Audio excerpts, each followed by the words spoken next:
प्रिय दर्शकों,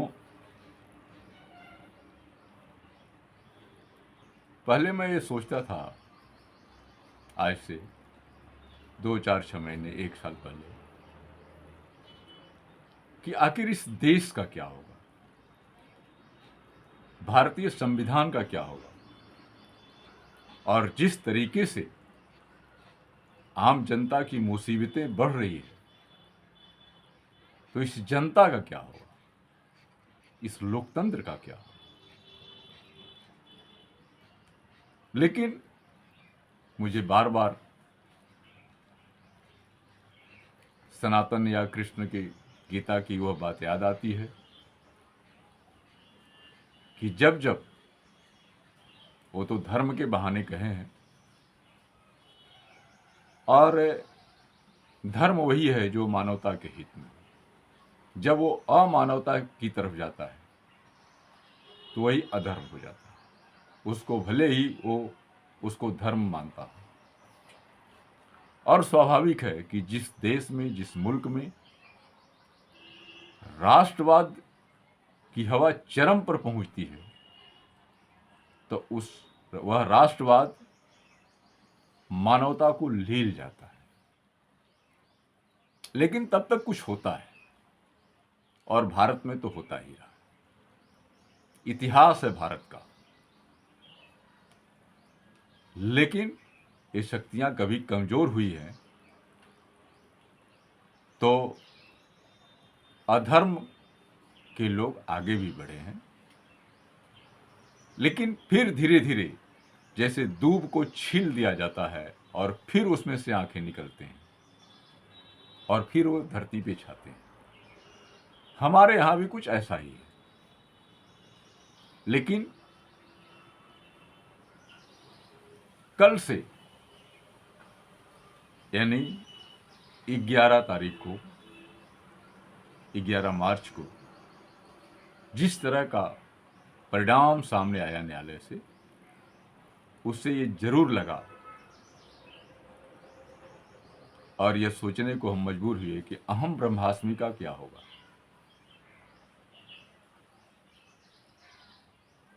मैं सुना करता था कि कालिदास पहले मूर्ख थे, तब विद्वान हुए। वाल्मीकि पहले डकैत थे, फिर उसके बाद विद्वान हुए।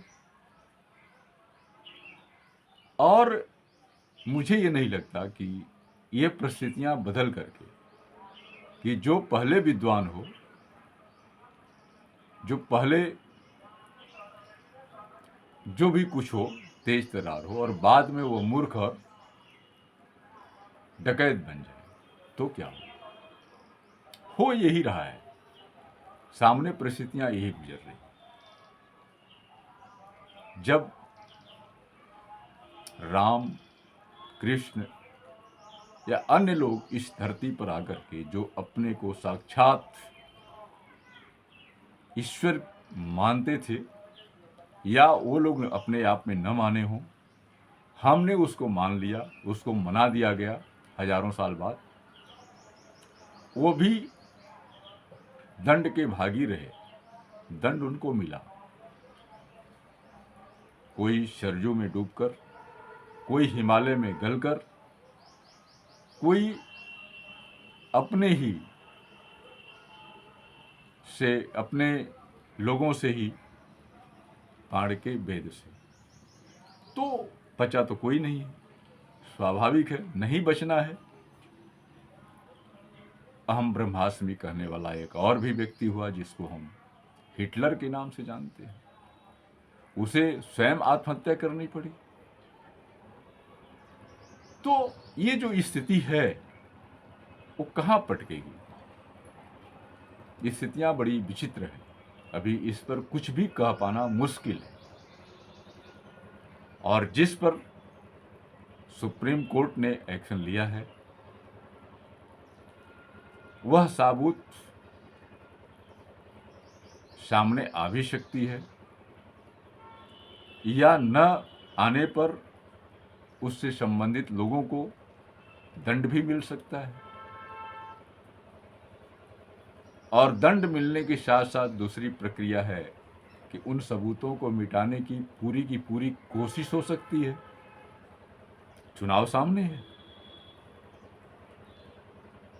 और देश में जिस तरीके से अलर्ट घोषित किया गया है वह आपातकाल की भी सूचना दे सकती है, आपातकाल भी हो सकता है और सारी परिस्थितियां फेल हो सकती है। तो युद्ध की आग में भी झोंका जा सकता है इस मुल्क को। लेकिन मुझे लगता है, मेरा जहां तक अनुमान, तमाम भविष्यवाणियां भी हैं कि इसका परिणाम जनहित में ही होगा। देर हो सकती है और जो इस जनहित को मारने की कोशिश जो लोग किए हैं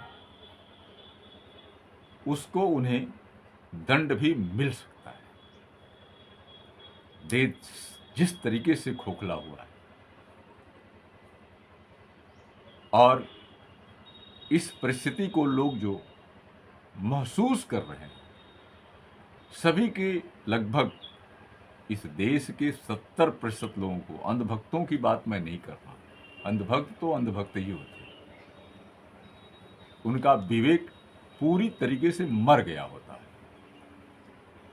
तो इन विवेक मरे हुए लोगों की बात मैं नहीं करता और अभी भी हमारे मुल्क में ऐसे कम से कम 20% तो हैं ही लोग, और 20% हैं तो 10% को और भी विवेकहीन बनाने की कोशिश कर लिए हैं।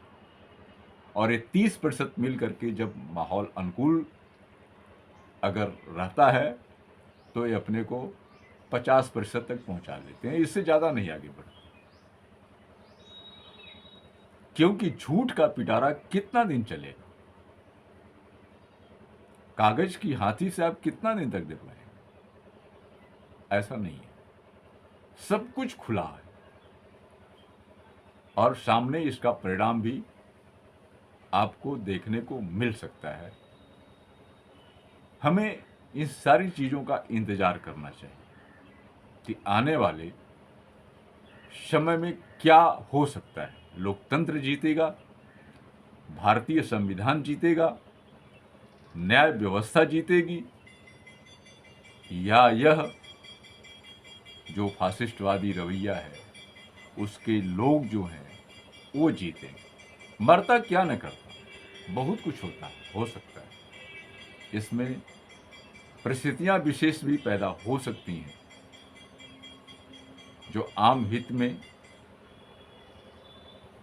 के लिए नुकसान भी हो सकता है। फिलहाल बहुत कुछ कहना या अपनी बात में कोई अतिरेक बात जोड़ना यह जल्दबाजी होगी। लेकिन इधर मैं कई ज्योतिषियों की बात सुन रहा हूँ, पुराने ज्योतिषियों की बात भी सामने आ रही है। पुराने ज्योतिषी जहाँ तक इस देश में या पूरी दुनिया में उठापटक की ज़्यादा बात किए हैं और बाद में भारत को एक अच्छे स्थान पर ले गए हैं, वहीं वर्तमान जो भविष्यवाणियाँ हैं वह जनहित में ही ज़्यादा दिखाई दे रही हैं और बताया जा रहा है कि यहाँ का लोकतंत्र ही जीतेगा। लोकतंत्र को आज नहीं कल, थोड़ा देर भले सही या जल्दी ही उसको न्याय मिलेगा। और साथ ही मैं ये भी बता दूं कि जहां लोकतंत्र है, चाहे वो राष्ट्रपति प्रधान चाहे प्रधानमंत्री प्रधान, वहां जब जब न्यायालय को त्रस्त किया गया, उसके आदेशों का उल्लंघन किया गया है, समय मिलने पर न्यायालय ने उनको इतना बड़ा दंड दिया है जिससे उनकी शेष समय अच्छा नहीं रहा। ये बहुत जगह के उदाहरण है और मैं अपनी बात इस उम्मीद के साथ कि लोकतंत्र भारतीय लोकतंत्र, भारतीय संविधान, भारतीय न्याय व्यवस्था, भारतीय जनता अवश्य ही जीतेगी और फिर अच्छे दिन जो अब तक कागजों पे थे दूसरे तरीके से मिलेगा। लेकिन अर्थव्यवस्था इतनी चौपट हो गई है कि थोड़ा दुरुस्त करने में समय लग सकता है। इसी के साथ आप सभी लोगों ने इस बात को गौर से सुना। आप सभी लोगों को बहुत बहुत धन्यवाद।